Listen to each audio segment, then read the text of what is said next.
इस क्लास में हम लोग एस ब्लॉक एलिमेंट्स का जो रिवीजन कर रहे थे उसको कंटिन्यू कर रहे हैं। Physical properties of S block elements हम लोगों ने पढ़ा था। अब हम लोग chemical properties of S block element का रिवीजन यहाँ करेंगे।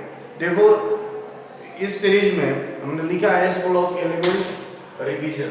इस सीरीज में हम हमारा रिवीजन पर फोकस है, इसलिए हम सिर्फ मेन पॉइंट्स देखेंगे जहाँ से क्वेश्चन डायरेक्ट नीट 2020 में हिट करेगा। डायरेक्ट क्वेश्चन यहाँ से जहाँ से आते हैं उस पॉइंट को ही हम यहाँ देखेंगे और स्पीड में देखेंगे, कम समय में आपका एक अच्छा रिवीजन हो जाएगा। ठीक है, तो आइए स्टार्ट करते हैं। Chemical properties, chemical properties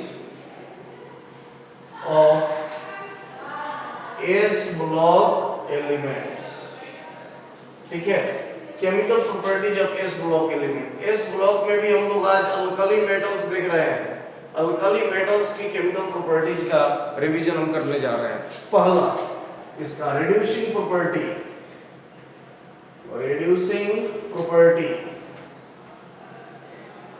reducing properties. So देखो यहाँ रिड्यूसिंग प्रॉपर्टी का जहां तक सवाल है तो आप जानते हो एस ब्लॉक एलिमेंट यानी alkali metal and alkaline earth metal both are very strong reducing agent. Alkali metals and alkaline earth metal ये दोनों के दोनों बहुत ही अच्छे रिड्यूसिंग एजेंट होते हैं। ठीक है, तो रिड्यूसिंग एजेंट क्यों ये होते हैं? रिड्यूसिंग एजेंट किन्हें आप कहते हैं? अब बताओ। रिड्यूसिंग एजेंट आर है जिसको आप कहते हो। रिड्यूसिंग एजेंट का मतलब क्या होता है? रिड्यूसिंग एजेंट कौन होते हैं? रिड्यूसर कौन होते हैं? Loss of electrons.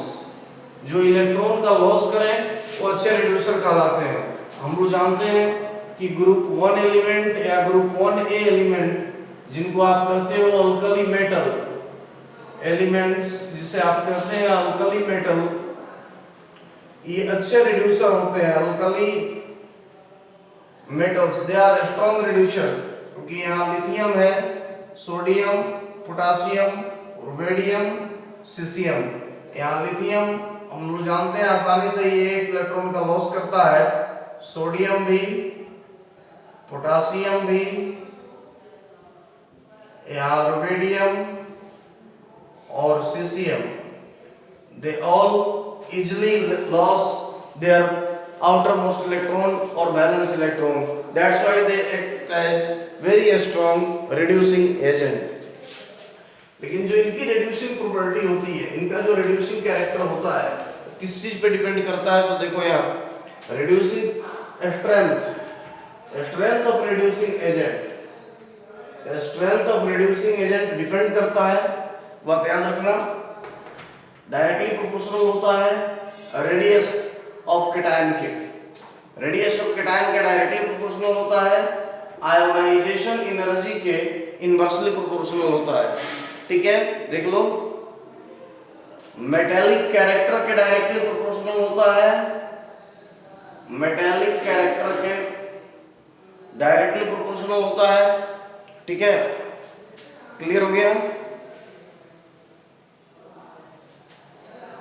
Hydration energy के डायरेक्टली प्रोपोर्शनल होता है, यानी जो स्ट्रेंथ होता है रिड्यूसिंग एजेंट का directly proportional to radius of cation, inversely proportional to ionisation energy, directly proportional to metallic character and directly proportional to hydration energy. तीन चीज के डायरेक्टली और एक के इनवर्स। अगर इलेक्ट्रोनेगेटिविटी की अगर हम बात करें तो इलेक्ट्रोनेगेटिविटी के भी इनवर्स रिलेशन से आएगा। ठीक है, नॉन मेटेलिक कैरेक्टर के भी इनवर्स रिलेशन में आएगा, इनवर्सली प्रोपोर्शनल होगा। तो क्वेश्चन जो हमारा होगा उस पर फोकस करो। अगर क्वेश्चन आएगा, देखो गैसियस स्टेट में अगर बात गैसियस स्टेट की होगी, दो तरह की बातें होंगी, याद रखना। रिड्यूसिंग कैरेक्टर हमेशा एक्वस सॉल्यूशन में मेजर किया जाता है जनरली। जैसे एसिडिक स्ट्रेंथ और बेसिक स्ट्रेंथ को हम समान रूप से एक्वस सॉल्यूशन में देखते हैं, वैसे ही रिड्यूसिंग प्रॉपर्टी को हम समान रूप से एक्वस सॉल्यूशन में देखते हैं। तो अगर नॉर्मल हमारा क्वेश्चन आएगा स्ट्रेंथ ऑफ रिड्यूसिंग एजेंट, तो आपको समझ जाना है कि वो बात एक्वस सॉल्यूशन की हो रही है। अगर strength of reducing agent in aqueous solution भी कर रहा है तब भी वही बात यानी नॉर्मल पूछ रहा है। लेकिन जैसे क्वेश्चन आएगा आपको strength of reducing agent of alkali metals in gaseous state, अगर क्वेश्चन आपका गैसियस स्टेट्स में आ गया तो आपको ध्यान में रखना है कि यहाँ हाइड्रेशन एनर्जी कंसीडर नहीं होगा। गैसियस स्टेट में सिर्फ तीन चीज से डिसाइड होगा, radiation of cation, metallic character and ionization energy. तो अब हमारा क्वेश्चन हो जाए strength of reducing agent in gaseous state। Gaseous state में अगर क्वेश्चन हो जाएगा रिड्यूसिंग एजेंट का स्ट्रेंथ क्या है, तो याद रखिएगा यहाँ ये directly proportional to R plus metallic character and inversely proportional to ionisation energy. इस तीनों के कॉम्बिनेशन के बाद जो हमारा आंसर होगा सबसे ज्यादा हो जाता है caesium, then rubidium, then potassium, then sodium and finally lithium. देख लीजिए ये होता है, ठीक है, क्लियर। ये गैसियस स्टेट की बात है, ध्यान में रखेंगे। गैसियस स्टेट में अगर पूछेगा स्ट्रेंथ ऑफ रिड्यूसिंग एजेंट एक, ठीक है, तो ये आएगा। अब एक बात हम और बता दें आपको, रिड्यूसिंग एजेंट की अगर बात करेंगे, reducing agent in aqueous solution, अगर क्वेश्चन आएगा एक्वस सॉल्यूशन में, अगर एक्वस सॉल्यूशन में क्वेश्चन नहीं भी आया, एक्वस सॉल्यूशन में दे दिया है तो ठीक है, इन केस एक्वस सॉल्यूशन नहीं दिया, सिंपल पूछ दिया reducing agent strength of R A, ठीक है, इनका स्ट्रेंथ रिड्यूसिंग एजेंट का क्या होगा, तब भी आपको समझना है कि एक्वस सॉल्यूशन नहीं पूछ रहा है, ठीक है ना, ध्यान में रखना है। तो हाइड्रेशन एनर्जी भी आके लग जाएगा। और साथ ही साथ एक बात आप और जानते हो, रिड्यूसिंग एजेंट का स्ट्रेंथ इलेक्ट्रोड पोटेंशियल पे भी डिपेंड करता है, क्योंकि इन सभी का कॉम्बिनेशन ही इलेक्ट्रोड पोटेंशियल का रिजल्टेंट होता है। इन सभी का रिजल्टेंट आप ऐसा समझो कि इन सभी का रिजल्टेंट मिलकर इलेक्ट्रोड पोटेंशियल को देता है। तो इलेक्ट्रोड पोटेंशियल यानी इलेक्ट्रोकेमिकल सीरीज, ठीक है, इलेक्ट्रोड पोटेंशियल के अनुसार इलेक्ट्रोकेमिकल यानी स्टैंडर्ड रिडक्शन पोटेंशियल के अकॉर्डिंगली इलेक्ट्रोकेमिकल सीरीज में एलिमेंट्स अपने स्ट्रेंथ ऑफ रिड्यूसिंग एजेंट और ऑक्सीडाइजिंग एजेंट के रिलेटिव ऑर्डर में रीअरेंज्ड है, ठीक है ना। तो आपको हम बता दें यहाँ पे, अगर स्टैंडर्ड रिडक्शन पोटेंशियल की बात करोगे तो स्टैंडर्ड रिडक्शन पोटेंशियल के इनवर्सली प्रोपोर्शनल होता है ये, ठीक है, E नॉट R लिख रहे हैं, यानी स्टैंडर्ड रिडक्शन पोटेंशियल जिस एलिमेंट का जितना ज्यादा होगा वह उतना ही, ठीक है, वह उतना ही कम रिड्यूसिंग एजेंट का काम करेगा, और स्टैंडर्ड रिडक्शन पोटेंशियल जिसका जितना कम होगा वो उतना ही ज्यादा रिड्यूसिंग एजेंट होगा। यही कारण है कि याद करो, स्टैंडर्ड इलेक्ट्रोड पोटेंशियल के अकॉर्डिंगली या स्टैंडर्ड रिडक्शन पोटेंशियल के अकॉर्डिंगली जो इलेक्ट्रोकेमिकल सीरीज में एलिमेंट अरेंज्ड है उसमें सबसे ऊपर टॉप पर कौन है, लिथियम होता है, लिथियम प्लस आयन, यानी सबसे स्ट्रॉन्गेस्ट रिड्यूसिंग एजेंट जो कहते हो लिथियम प्लस को कहते हो। तो लिथियम प्लस कहाँ सबसे ज्यादा स्टैंडर्ड जो इलेक्ट्रोड पोटेंशियल इसका निकालते हैं standard reduction potential, aqueous solution में इसका मेजरमेंट होता है, ठीक है। तो यहाँ देख लो स्ट्रेंथ ऑफ रिड्यूसिंग एजेंट, अगर इसकी बात करोगे तो सबसे ज्यादा नॉर्मल, अगर गैसियस स्टेट मेंशन है तो ये होगा, गैसियस स्टेट मेंशन नहीं है तो ये हाइड्रेशन एनर्जी भी आके लग जाएगा, इस पे भी डिपेंड करेगा, और इन सभी के रिजल्टेंट में ये आएगा, ठीक है। तो अब आप देख लीजिए, इस केस में सबसे ज्यादा लिथियम, ठीक है, लिथियम के बाद caesium, then rubidium, then potassium, then sodium, ये होता है ऑर्डर। अगर कैटायन के रूप में भी पूछे तो सबसे ज्यादा Li plus, then Cs plus, Rb plus, K plus and Na plus. This is the answer. अगर सिंपल रिड्यूसिंग एजेंट पूछे समझ जाना है एक्वस सॉल्यूशन, अगर गैसियस स्टेट स्पेशली मेंशन करके पूछे तो ये समझना है, क्लियर हो गया। तो ये प्रॉपर्टी आपकी समाप्त हो गई। नेक्स्ट है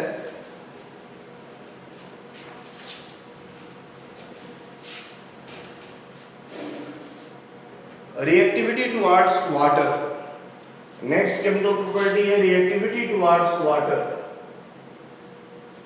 रिएक्टिविटी टुवर्ड्स वाटर,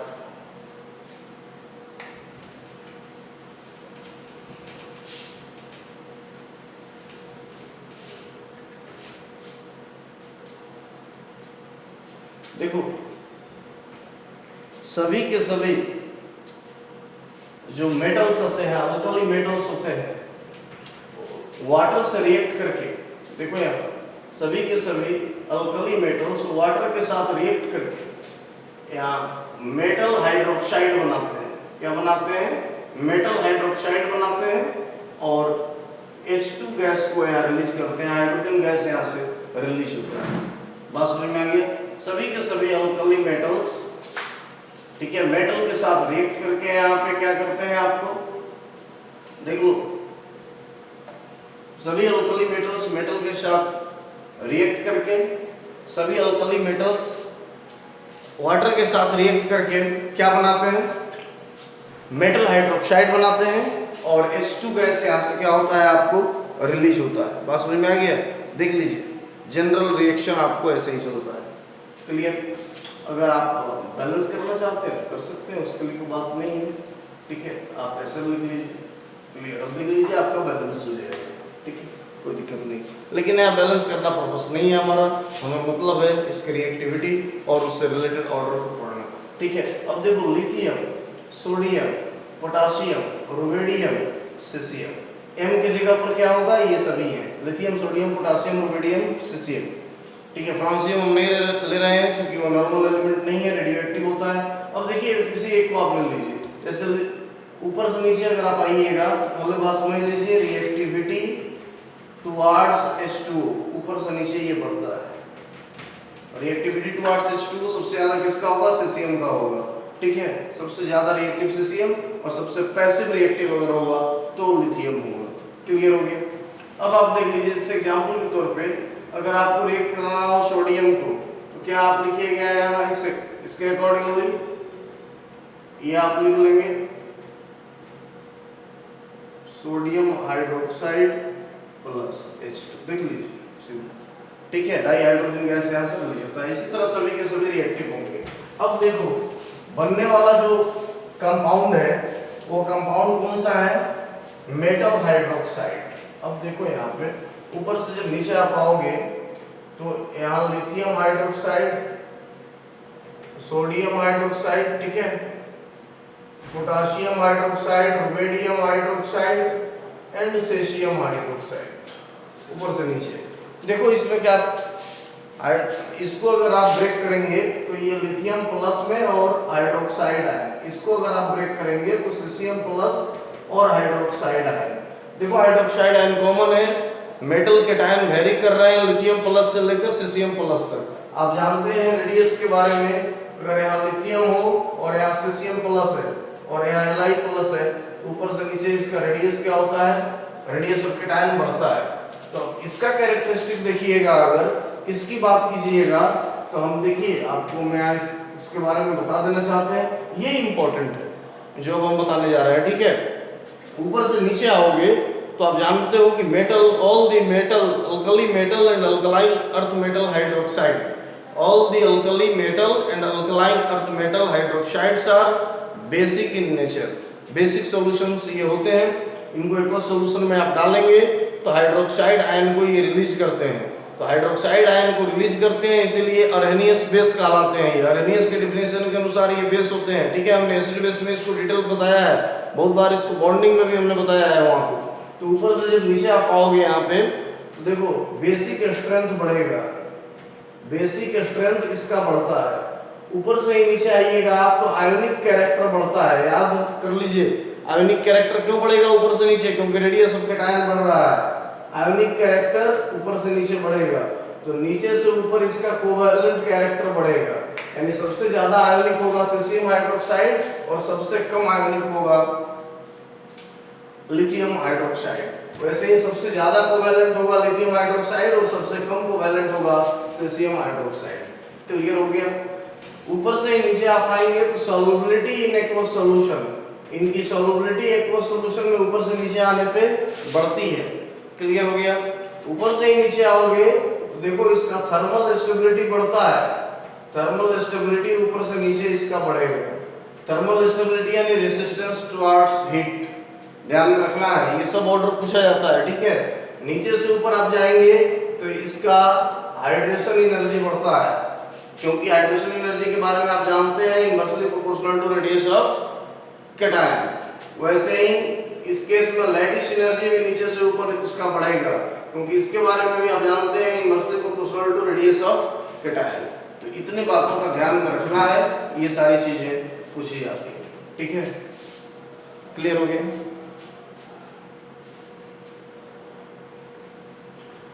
इसमें क्वेश्चन और हो सकता है, देखो अगर कह देगा कि alkali metal hydroxides are dissolved in aqueous solution, then their pH of solution will increases from, ठीक है, कहां से इंक्रीज करेगा इनका पीएच? तो देख लो, अगर पीएच ज्यादा, पीएच का वैल्यू अगर ज्यादा होता है अल्कलाइन होता है, कम होता है तो एसिडिक होता है, तुम जानते हो।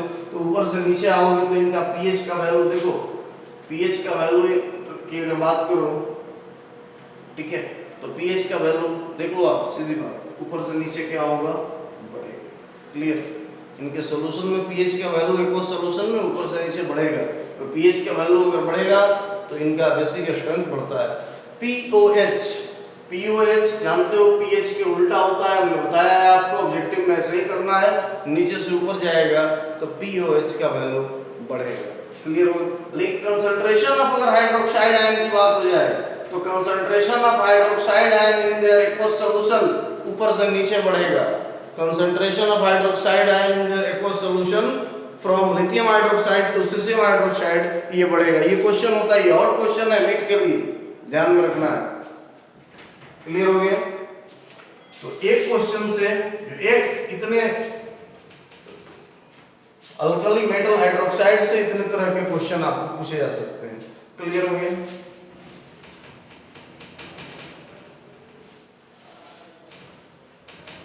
अगर ऐसे ही पूछ देगा इनका केबी का value, dissociation constant of base आप जानते हैं केबी, केबी का वैल्यू अगर ज्यादा होगा तो बेसिक स्ट्रेंथ ज्यादा होगा, केबी ऊपर से नीचे आएगा, पीकेबी नीचे से ऊपर जाएगा। ध्यान में रखना है इन चीजों को, ठीक है?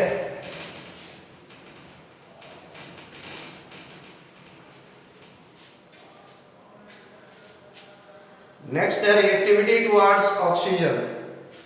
नेक्स्ट अब हम पढ़ने जा रहे हैं रिएक्टिविटी टुवर्ड्स ऑक्सीजन।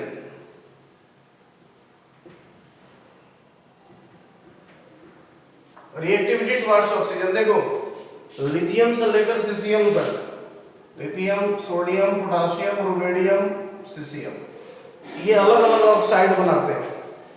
ठीक है, जब ये रिएक्ट करते हैं ऑक्सीजन के साथ तो अलग अलग डिफरेंट ऑक्साइड ये बनाते हैं। ध्यान में रखना है, डिफरेंट टाइप के ऑक्साइड्स का फॉर्मेशन यहाँ होता है। किस तरह के ऑक्साइड बनाते हैं बताओ? तो मोनो ऑक्साइड भी बनता है, जैसे देखो अगर इनको हम मान लेते हैं M, इन सभी मेटल्स को हम क्या मानते हैं? M, देख लो आप, ठीक है, M मानते हैं इन्हें। तो ये तीन तरह के ऑक्साइड नॉर्मली बनाते हैं। ये नॉर्मल ऑक्साइड हो गया इनका, जिसको मोनो ऑक्साइड कहते हैं, M2O बनाएंगे, ये परऑक्साइड बनाएंगे और ये सुपर ऑक्साइड बनाएंगे। देख लो तीन तरह के ऑक्साइड का फॉर्मेशन इनका होता है। ये मोनो ऑक्साइड, ठीक है, ये क्या है इनका? परऑक्साइड, और ये क्या है इनका? Super oxide. ध्यान में रखना, ठीक है। आप जानते हैं कि इनके जो मोनो ऑक्साइड्स होते हैं, मोनो ऑक्साइड के केस में यानी नॉर्मल ऑक्साइड, मोनो ऑक्साइड करने का मतलब नॉर्मल ऑक्साइड, ठीक है, इनका जो नॉर्मल ऑक्साइड है इसमें ऑक्सीजन का ऑक्सीडेशन नंबर -2, इनका जो परऑक्साइड होता है इसमें ऑक्सीजन का ऑक्सीडेशन नंबर की बात करोगे तो माइनस, यहाँ पर देखो -1, ठीक है, देख लो। और यहाँ पर अगर इसमें बात करोगे तो इसमें कितना हो जाएगा? सुपर ऑक्साइड में -12। ये हम पहले भी आपको बता चुके हैं, बस एक बार याद दिला दे रहे हैं कि क्या होगा। यहाँ पे देख लीजिए, क्लियर हो गया? यहाँ पे ऑक्सीजन का ऑक्सीडेशन नंबर नॉर्मल ऑक्साइड में -2, पर ऑक्साइड में -1 और सुपर ऑक्साइड में -12। क्लियर हो गया? चलिए नेक्स्ट जो आपको यहाँ बताना है, हम एक बात ध्यान दिला देना चाहते हैं कि ये जो होता है मोनो ऑक्साइड और परऑक्साइड, ये दोनों के दोनों डाईमैग्नेटिक इन नेचर होते हैं। मोनो ऑक्साइड और परऑक्साइड डाईमैग्नेटिक इन नेचर होगा। जबकि super oxide paramagnetic in nature होगा। पूछता है क्वेश्चन कि सुपर ऑक्साइड अल्कली मेटल का जो सुपर ऑक्साइड का सॉल्यूशन होता है वो किस नेचर का होगा, पैरामैग्नेटिक होगा, डाईमैग्नेटिक होगा, ठीक है। तो क्या आपको आंसर करना है, पैरामैग्नेटिक होगा। Super oxides of alkali metals are paramagnetic in nature, whereas their monoxide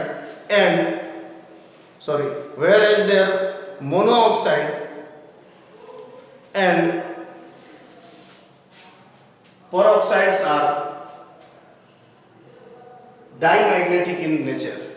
super oxide paramagnetic nature का हो गया और उनका जो नॉर्मल ऑक्साइड है, ठीक है, और पेरोक्साइड है ये डाईमैग्नेटिक नेचर का। क्लियर हो गया? फिर से सीख लो एक बार, फिर से जान लो।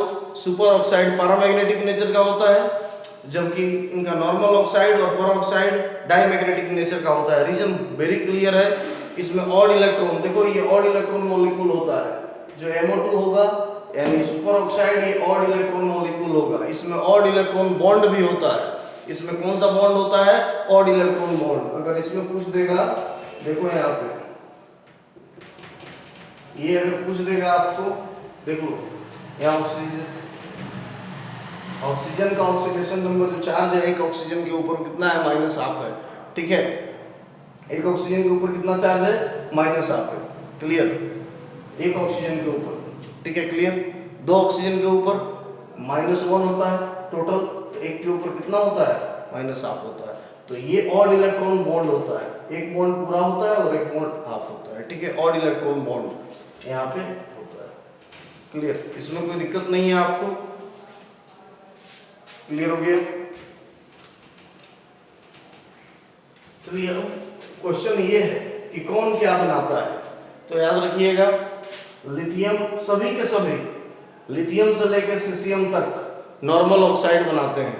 यानी यहाँ Li2O बनेगा, यहाँ Na2O भी बनेगा, यहाँ K2O बनेगा, यहाँ Rb2O बनेगा, यहाँ CS2O बनेगा। सभी नॉर्मल ऑक्साइड बनाएंगे, इसमें कोई दिक्कत नहीं है। लेकिन जब ऊपर से नीचे आप आते हैं, बात फिर से सीख लो, जब ऊपर से आप नीचे आते हैं, बात रही पेरोक्साइड की, ठीक है। अब बात रहेगी पेरोक्साइड का, तो ध्यान में रखना है कि पेरोक्साइड कौन बनाता है, ठीक है। तो पेरोक्साइड सबसे ज्यादा लिथियम बनाता है, यानी पेरोक्साइड का फॉर्मेशन, ठीक है, सबसे ज्यादा कौन करेगा, लिथियम करेगा। सोडियम यहां पर देख लो, क्लियर। सोडियम पेरोक्साइड बनाएगा, ये थोड़ा कम पेरोक्साइड बनाता है, ये तो बहुत नामात्र का, और ये बनाता ही नहीं है सीसियम पेरोक्साइड समान रूप से, यानी ये आपको नहीं बनता है। अगर क्वेश्चन पूछे कौन नहीं बनेगा इसमें, तो इसमें सीसियम पेरोक्साइड नहीं बनेगा। एक बार का ही क्वेश्चन भी है, ठीक है, एक बार का ही क्वेश्चन भी है। क्लियर हो गया? अब देखो सुपर ऑक्साइड की अगर हम बात करें, ठीक है, सुपर ऑक्साइड की अगर बात करें, तो जैसे जैसे इनका साइज बढ़ेगा, सुपर ऑक्साइड बनाने की टेंडेंसी सबसे ज्यादा होगी। जैसे यहाँ पर KO2, ठीक है, यहाँ पे RbO2 और यहाँ पे CSO2, ठीक है। ऊपर से नीचे जैसे आप आएंगे, सुपर ऑक्साइड बनाने की टेंडेंसी सबसे ज्यादा होगी। एक बार का पूछा हुआ क्वेश्चन है, KO2 का सॉल्यूशन पैरामैग्नेटिक होगा या डाईमैग्नेटिक। तो KO2 क्या है, पोटेशियम सुपर ऑक्साइड, इसका सॉल्यूशन अभी हमने बताया है आपको, क्या हो जाएगा, पैरामैग्नेटिक होगा। Due to presence of odd number of electron, ठीक है, odd number of electron in superoxide ion, यही रीजन है कि ये पैरामैग्नेटिक इन नेचर होगा, ठीक है। क्लियर हो गया? किसी को कोई दिक्कत नहीं है? ठीक है। एक क्वेश्चन है, असाइनमेंट का क्वेश्चन है, स्टेबिलिटी ऑफ सुपर ऑक्साइड, ठीक है, stability of super oxide. Clear? तो देख लो सुपर ऑक्साइड की स्टेबिलिटी, सबसे ज्यादा सुपर ऑक्साइड की स्टेबिलिटी कहाँ होगी, तो देख लो ऊपर से नीचे आओगे तो स्टेबिलिटी ऑफ सुपर ऑक्साइड बढ़ती है, stability of super oxide.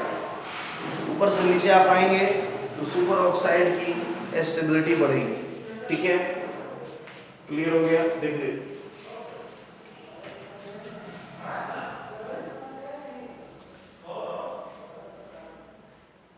Clear हो गया। स्टेबिलिटी ऑफ मोनो ऑक्साइड, ये भी हम देख लेंगे, ठीक है।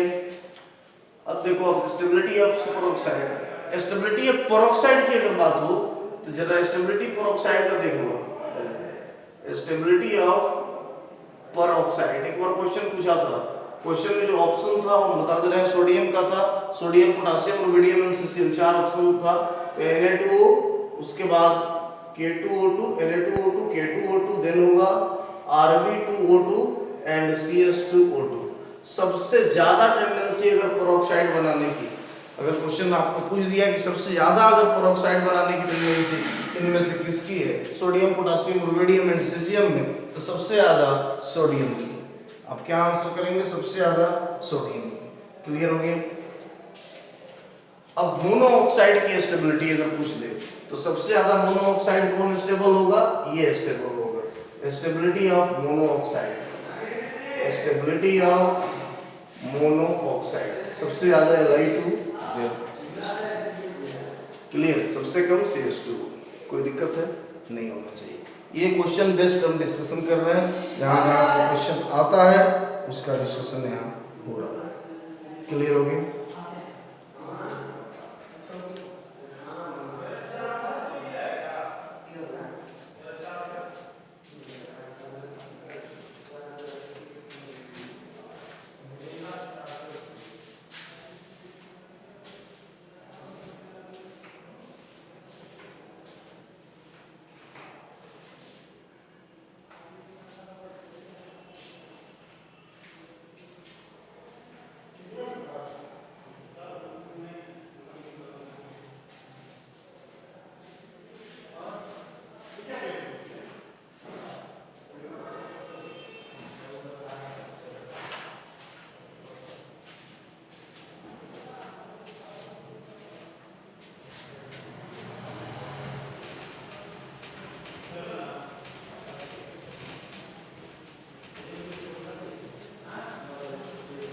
नेक्स्ट क्वेश्चन है, वो भी इंपॉर्टेंट है। नेक्स्ट टॉपिक अपना reactivity towards hydrogen, reactivity towards hydrogen H2, hydrogen की और एक्टिविटी। तो देखो, सभी के सभी अल्कली मेटल्स हाइड्रोजन की ओर रिएक्ट करके मेटल हाइड्राइड बनाते हैं। जैसे देखो M+H2, ठीक है, यहाँ देखो ये मेटल हाइड्राइड बनाते हैं। सभी के सभी अल्कली मेटल्स मेटल हाइड्राइड का फॉर्मेशन करते हैं। देख लो, हाई टेम्परेचर पर ये मेटल हाइड्राइड बनाते हैं। जैसे यहाँ पे lithium hydride, sodium hydride, potassium hydride, rubidium hydride and caesium hydride. देखो इसमें इंपॉर्टेंट क्या बात है, सभी के सभी, और अच्छी बात ये है कि सभी के सभी जो ये हाइड्राइड होते हैं मेटल हाइड्राइड, ये बहुत अच्छे, ये सभी के सभी बहुत ही अच्छे हाइड्राइड डोनर्स होते हैं। जो मेटल हाइड्राइड होते हैं, अल्कली मेटल के इतने हाइड्राइड्स हैं, ये सभी के सभी अच्छा गुड हाइड्राइड डोनर होते हैं, और ये रिड्यूसिंग एजेंट होते हैं, स्ट्रॉन्ग रिड्यूसिंग एजेंट होते हैं। ये वेरी गुड और वेरी स्ट्रॉन्ग रिड्यूसिंग एजेंट होते हैं। तो H- आयन को डोनेट करना, याद करो, लिथियम एल्युमिनियम हाइड्राइड ये बहुत ही स्ट्रॉन्ग रिड्यूसिंग एजेंट से एक है। सोडियम बोरोहाइड्राइड, ये जितने रिड्यूसिंग एजेंट है हमारे सब में से ये बहुत ही स्ट्रॉन्ग रिड्यूसिंग एजेंट है। ये और ये बहुत ही स्ट्रॉन्ग रिड्यूसिंग एजेंट माने जाते हैं, दोनों के दोनों, लिथियम एल्युमिनियम हाइड्राइड भी और सोडियम बोरोहाइड्राइड भी, they are very strong reducers. तो ये क्यों रिड्यूसर अच्छे हैं, याद करो, हमने ऑर्गेनिक में बताया है आपको, ये इसलिए अच्छे रिड्यूसर हैं क्योंकि हाइड्राइड आयन को डोनेट करते हैं। They are hydride donors, H- ion को डोनेट करते हैं, हाइड्राइड डोनर्स होते हैं। That's why they act as very strong reducing agent, अच्छे रिड्यूसिंग एजेंट के रूप में ये काम करते हैं। तो यहाँ भी ये अल्कली मेटल्स के जो हाइड्राइड होते हैं, they are also act as a strong reducing agent because they also donate hydride ion H- ion, ठीक है ना, क्लियर हो गया। तो अब इसके बारे में इसकी कुछ प्रॉपर्टी आइए देख लेते हैं। सामान्य रूप से आप जानते हैं कि आयोनिक कैरेक्टर बढ़ता है, अल्कली मेटल के कंपाउंड जो होते हैं उसका जो आयनिक कैरेक्टर होता है, कंपैरेटिवली जब आप देखेंगे तो रेडियस ऑफ कैटायन जैसे जैसे बढ़ता है अल्कली मेटल का, इसका आयनिक कैरेक्टर बढ़ता है, लेकिन यहाँ इसका उल्टा होता है, इसका आयनिक कैरेक्टर नीचे से ऊपर जाएंगे तो बढ़ेगा। बहुत ही इंपॉर्टेंट कैरेक्टरिस्टिक है, यहाँ लोग धोखा खा जाते हैं जनरली, आप याद रखिएगा ये एक्सेप्शनल केस है, ठीक है। नीचे से ऊपर जाएंगे तो इसका आयनिक कैरेक्टर बढ़ता है, तो ऊपर से नीचे आएंगे तो क्या बढ़ेगा, यहाँ पे कोवैलेंट कैरेक्टर बढ़ता है। क्लियर होता है, क्लियर हो गया। अब देखो स्ट्रेंथ ऑफ इनका reducing agent, strength of reducing agent ऊपर से नीचे आओगे तो बढ़ेगा, ये भी बहुत ही बार पूछा हुआ कैरेक्टरिस्टिक। इनकी थर्मल स्टेबिलिटी नीचे से ऊपर जाने पे बढ़ती है, ये बहुत ही इंपॉर्टेंट कुछ कैरेक्टरिस्टिक है हाइड्राइड्स ऑफ अल्कली मेटल्स के, जिसको निश्चित रूप से हमें याद रखना है और ये पूछा भी जाता है फ्रीक्वेंटली, ठीक है। अब क्वेश्चन आएगा इसमें से फ्रीक्वेंट सबसे अच्छा हाइड्राइड डोनर कौन होगा, तो सीसियम हाइड्राइड, क्योंकि रिड्यूसिंग एजेंट सबसे अच्छा ही होगा। रिड्यूसिंग एजेंट अच्छा वही होगा जो अच्छा ज़्यादा से ज़्यादा और जल्दी से जल्दी हाइड्राइड को डोनेट कर दे कंपैरेटिवली इन लोगों में, ठीक है।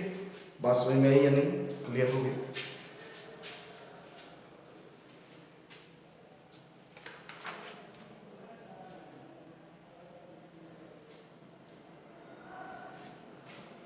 देखो इनका मेल्टिंग पॉइंट बॉइलिंग पॉइंट से भी एक बार क्वेश्चन पूछा हुआ है। इनके मेल्टिंग पॉइंट, तो नीचे से ऊपर जाओगे तो इनका मेल्टिंग पॉइंट बॉइलिंग पॉइंट भी बढ़ेगा, इनका हाइड्रेशन एनर्जी भी नीचे से ऊपर बढ़ेगा, लैटिस एनर्जी और हाइड्रेशन एनर्जी दोनों इनका नीचे से ऊपर जाने पे बढ़ता है। क्लियर हो गया, देखो अच्छे से।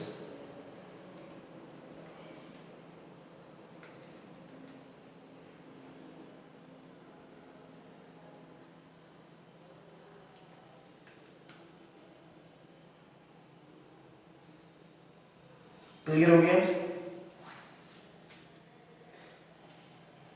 अगर इन सभी हाइड्राइड्स को, अगर मान लो जो मेटल हाइड्राइड्स हैं, अल्कली मेटल हाइड्राइड, अगर आप वाटर में डाल दें, H2O से इसका रिएक्शन करा दें, तो क्या बनाएंगे, ये मेटल हाइड्रोक्साइड बनाते हैं और H2 गैस को प्रोड्यूस करते हैं।